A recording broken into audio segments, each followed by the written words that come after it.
அடியார்களை மறந்தார்.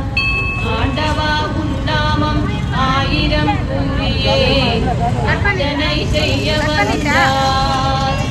தண்டை ஒரு கிங்கிணி சதங்கை குலுங்கிட தண்டபாணியே வருகவே.